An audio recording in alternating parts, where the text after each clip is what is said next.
ہارون صاحب، ابھی سے کچھ دیر پہلے حبیب اکرم صاحب سے بڑی تفصیل سے آپ نے بات کی سروس کے حوالے سے، ضمن الیکشن کے حوالے سے، مگر کیا یہ بات درست ہے کہ ہر حلقے کے اندر سے 10 سے 15 ہزار کے قریب ووٹ ہیں جو کہ دائیں بائیں منتقل ہو رہے ہیں؟ کوئی صداقت ہے اس بات میں؟ دیکھیے، یہ ووٹوں کی تعداد کے بارے میں نہیں کہا جا سکتا کہ اتنے ہزار ووٹ منتقل کیے گئے، اس لیے کہ وہ دعوے کو چیک کیسے کیا جائے۔ مطلب پی ٹی آئی والے تو کہتے ہیں کہ اس سے بھی زیادہ ووٹ جو ہیں وہ منتقل کیے گئے، یا تو حلقے سے نکال دیے گئے ٹھیک، یا اسی حلقے میں مطلب 10 12 11 کلومیٹر دور وہ اپنا منتقل کر دیا گیا۔ ایک ہمارے دوست ہیں، ان کا کوئی شہر سے باہر رہتے ہیں وہ، تو ان کا کوئی 20-25 کلومیٹر، اب لاہور شہر تو بہت پھیل گیا ہے تو بہت دور منتقل کر دیا گیا ہے۔ وہ تو کہتے تھے میں جاؤں گا، چونکہ وہ باوسیلہ آدمی ہیں، ان کے پاس گاڑی ہے، اور ایک کیا کئی گاڑیاں ہیں۔ لیکن جو لوگ بسوں پہ سفر کرتے ہیں تو وہ اگر 20 کلومیٹر دور ہوگا تو چھٹی کا دن ہوتا ہے، تو ان کو کیا پڑی ہے کہ وہ ضرور ووٹ دیں۔ بہت کمیٹڈ آدمی تو جائے گا، لیکن وہ اگر 2 گھنٹے جانے میں اور 2 گھنٹے آنے میں، تعداد کا نہیں میں کہہ سکتا۔ لیکن یہ تو ظاہر ہے کہ یہ الزام بار بار دہرایا گیا اور الیکشن کمیشن نے اسے کوئی نوٹس نہیں لیا۔ ہم نے نادرا کے افسروں سے پوچھا، انہوں نے اس کی تصدیق کی اور انہوں نے کہا ہمیں تو اعتماد میں نہیں لے رہے، اور اپنے طور پہ وہ کر رہے ہیں اسکول ٹیچروں کو بھیج کے۔ اس کی ضرورت کیا، ہمارے پاس تو سارا ڈیٹا موجود ہے اور ہم نہایت آسانی سے ان کی مدد کر سکتے ہیں۔ ظاہر آف دی ریکارڈ انہوں نے بتایا، لیکن انتہائی ذمہ دار لوگوں نے، جن کی رائے مسترد نہیں کی جا سکتی۔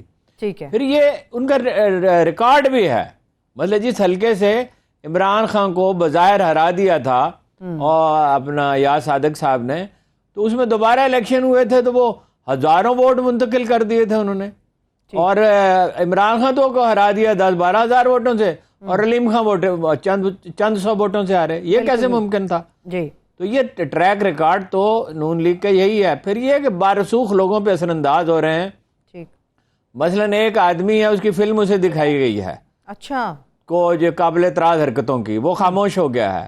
مثلا کچھ لوگوں کو انسینٹو دیا گیا ہے، وہ پی ٹی آئی کی کمپین کر رہے تھے، انہوں نے چھوڑ دیا ہے اضلاع میں، خاص طور پہ یعنی دور دراز کے شہروں میں۔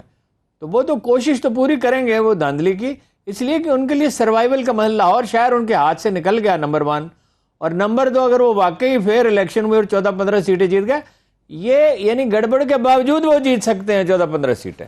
اچھا، تو ان کا تو پھر بالکل جنازہ ہی نکل جائے گا نا، اس لیے یہ دھاندلی تو کریں گے، یہ تو نظر آ رہا ہے۔ اب اس میں کہاں کہاں فوج متعین ہے، رینجرز متعین ہے، میں نہیں کہہ سکتا، اور ان کو کیا انسٹرکشن ہوگی، کس حد تک مداخلت وہ کریں گے یا نہیں کریں گے۔ ٹھیک ہے، ٹھیک ہے، بہرحال یہ 17 جولائی کی شام کو اندازہ ہوگا کیا صورتحال ہوئی ہے، اور الیکشن کو زیادہ پرامن ہوتے نظر نہیں آتے۔ ہارون صاحب یہ بتائیے، چلیے آپ عمران خان صاحب کی بات کر رہے ہیں، عمران خان صاحب تو یہ دعویٰ کر رہے ہیں کہ معیشت سب سے زیادہ ہمارے دور میں بہتر تھی، چلیے وہ جو رپورٹ آئی سامنے ہم نے مان لیا، مگر وہ کہتے ہیں کہ ایشیا میں سب سے زیادہ نوکریاں بھی ہم نے دی، ہماری حکومت نے۔ کیا یہ دعویٰ درست ہے ان کا؟ نہیں، 55 لاکھ نوکریوں کا وہ کہتے ہیں، اس کی تردید نہیں کی کسی نے۔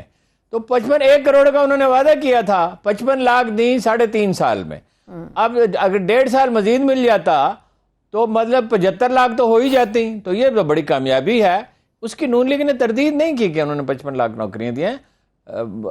وہ تو بڑی تفصیل کی بات ہے، بہرحال اس کا ڈیٹا کا جائزہ لے کے پھر کسی وقت اس پہ بات کریں گے، کیونکہ اس پہ فگرز اویلیبل نہیں ہیں۔ آج انہوں نے پہلی دفعہ یہ بات کہی ہے، ایشیا میں 55 لاکھ کا تو وہ پہلے کہہ چکے، اس پہ تو کسی نے ان کی تردید نہ کسی نون لیگ نے کی، نہ پیپلز پارٹی نے کی، اور نہ ہی کسی اخبار نے کی، نہ کسی چینل نے کی۔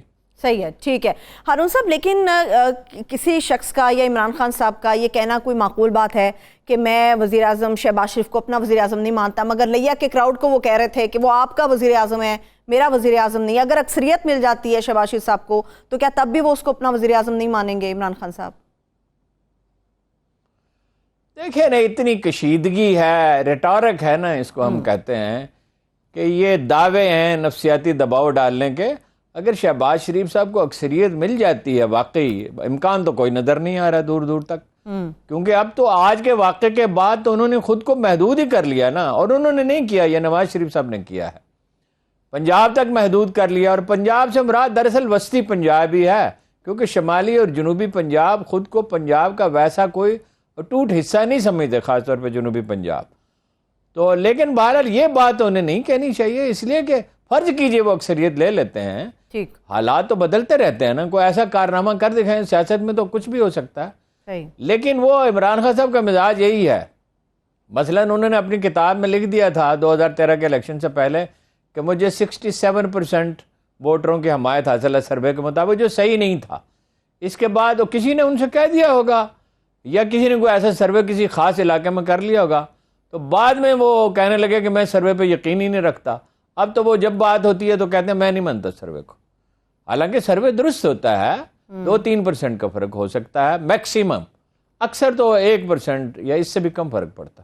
اچھا ٹھیک ہے. ہارون صاحب، ہر تقریر میں عمران خان صاحب آج کل تو ویسے وہ سندھ کی بھی بات کر رہے ہیں، کراچی کی بھی بات کر رہے ہیں، مگر سری لنکا کی صورتحال کو وہ پاکستان کے ساتھ اس طرح سے جوڑنے کی کوشش کرتے ہیں کہ وہاں پر بھی وہی صدر تھا جس نوعیت کے لوگ یہاں پر ہیں، جیسے آصف علی زرداری ہو گئے، میاں نواز شریف صاحب ہو گئے. ایک تو ان کا ذکر کرتے، پھر وہ کہتے ہیں کہ 1100 ارب روپے ان دونوں خاندانوں نے معاف کرائے. کیا یہ بات درست ہے؟ یہ دو الگ سوال ہے نا. دیکھیے، ایک تو جو سری لنکا کا معاملہ ہے اس کی ریزمبلنس ہے پاکستان سے. پاکستان کے پاس زیادہ سے زیادہ 1.5-2 مہینے کے اپنا زر مبادلہ ہے امپورٹ کا، اور جو ہے $25 بلین آپ کو واپس کرنے ہیں. سعودی عرب، یہ میں آپ کو خبر بتا رہا ہوں، یہ کوئی سنی سنائی خبر نہیں ہے. سعودی عرب سے پھر رابطہ کیا ہے، پھر منت سماجت کیا ہے، اور ابھی تک کوئی جواب وہاں سے نہیں آیا. چین نے آپ کو جو پیسے دے سکتا تھا وہ دے دیے، IMF نہیں دے رہا. رانا ثناءاللہ نے کہہ دیا کہ جی ہم نے ہر شرط جو نہیں مانی جا سکتی وہ بھی مان لی. اس کی وجہ یہ ہے، امریکہ کیوں ناراض ہے؟ امریکہ پاکستان سے ناراض ہے. یعنی یہ جو تاثر یہ جو دیا جاتا ہے نا کہ عمران خان سے ناراض ہے، عمران خان سے تو ہے ناراض، ٹھیک ہے، اس لیے کہ عمران خان جس لب و لہجے میں بات کرتے تھے، جو ان کا رویہ ہے، امریکی ملنے کے لیے آتے تھے ان سے، ایمبیسی کا کوئی آدمی آتا، کئی واقعات کا مجھے پتا ہے، اب موقع نہیں ہے، پھر کبھی بات کریں گے. تو وہ لیکچر آگے انہیں سے سننا پڑتا تھا. نیو یارک ٹائمز نے ایک سٹوری چھاپی تھی، ابھی وہ اپوزیشن میں تھے، کہ امریکی وفد گیا تو اسے ایک لیکچر سننا پڑا. وہ افغانستان پہ بہت سخت امریکی پالیسی پہ تنقید کرتے تھے، لیکن امریکی حکومت پاکستانی قوم سے ناراض ہے، اور وہ یہ الزام لگاتے ہیں کہ طالبان کی انہوں نے مدد کی. بھئی آپ کی اتنی بڑی فوج اور اتنا اسلحہ اور ساری دنیا کی آپ کو حمایت حاصل، اور کتنے بے شمار ملکوں کی فوج تھی، اگر آپ نہیں لڑ سکے تو ہم آپ کو جیت کے دیتے، یعنی پاکستانی فوج اندر داخل ہو جاتی. تو وہ پاکستان کو معاف امریکی اب نہیں کریں گے، الا یہ کہ آپ ان کی ہر بات مانیں. اور ہر بات تو ظاہر مانی نہیں جا سکتی. وہ ایک اور بات بھی کہہ رہے ہیں ان کے میڈیا میں، ان کے انٹلیکچوئلز، تھنک ٹینکس، کہ پاکستان اپنے ایٹم بم سے ناجائز فائدہ اٹھا رہا ہے. ناجائز فائدہ کیا اٹھا رہا ہے پاکستان؟ صحیح. پاکستان اپنے ایٹم بم سے جائز فائدہ اٹھا رہا ہے. صحیح. یعنی بالکل سرنڈر نہیں کر رہا. ویسے تو اب تقریباً سرنڈر ہی کر دیا ہے، کشمیر کی کوئی بات ہی نہیں کرتا.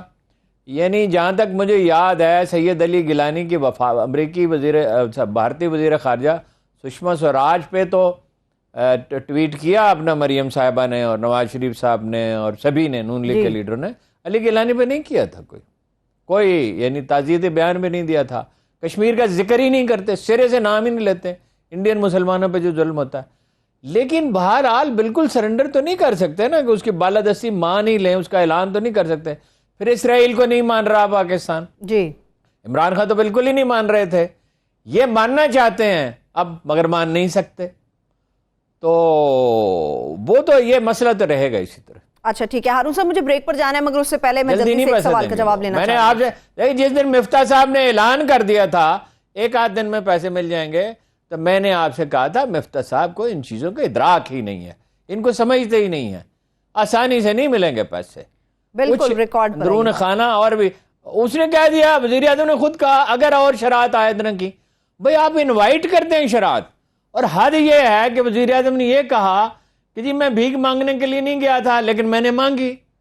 پھر یہ کہہ دیا کہ ہم بیگرز کو کوئی بھکاریوں کا کوئی چوائس نہیں ہوتا. پھر اس سے آگے بڑھ کے جب خواجہ آصف ڈیفنس منسٹر ہیں، انہوں نے یہ کہہ دیا کہ ہماری زندگی اور موت کا انحصار ہی امریکہ پہ ہے. صحیح. تو پھر اس کے بعد جب آپ اتنی کمزوری ظاہر کریں گے تو آپ کو بلیک میل تو کیا جائے گا نا. ٹھیک ہے ہارون صاحب، بریک کی طرف جانا ہے، مگر اس سے پہلے جلدی سے ایک سوال پوچھنا چاہ رہی ہوں. آپ نے معاف کرنے کی بات سے یاد آیا، کچھ دن پہلے احسن اقبال صاحب کے ساتھ ایک واقعہ پیش آیا بھیرا سروس اسٹیشن کے اوپر کہ ایک فیملی آئی، انہوں نے برا بلا کہا، جملے کسے احسن اقبال صاحب کے اوپر، پھر جا کے اسی خاندان نے معافی مانگ لی. کہا جا رہا ہے زور زبردستی سے معاملہ یہ ختم ہوا ہے سارا. دیکھیے جی، اس میں دو نئی چیزیں سامنے آئی ہیں. 100% وثوق کے ساتھ تو نہیں کہا جا سکتا، لیکن دو نئی چیزیں سامنے آئی ہیں، اور اس کی کل تک میں کوشش کروں کہ تصدیق کر لوں ٹھیک کہ صحیح ہے یا غلط ہے. ایک تو یہ کہ انہوں نے احسن اقبال صاحب نے پہلے انہیں چھیڑا. انہوں نے کہا آپ کیوں حمایت کر رہے ہیں اپنا نون لیگ کی، عمران خان کی کیوں اتنی مخالفت کر رہے ہیں. لوگ سادہ سے ہوتے ہیں بھائی، وہ حمایت مخالفت ظاہر ہے ان کے مفادات ان سے وابستہ ہیں، لیڈر وہ اس پارٹی کی وجہ سے ہیں، ان کی ذاتی تو کوئی حیثیت نہیں. ذاتی الیکشن جب انہوں نے لڑا تھا تو چند سو ووٹ ملے تھے، جب انڈیپینڈنٹ انہوں نے لڑا تھا غالباً 85 کا. تو وہ عام لوگوں کو ان نزاکتوں کا پتہ نہیں ہوتا، اور اس طرح کی بات کہنے بھی نہیں چاہیے.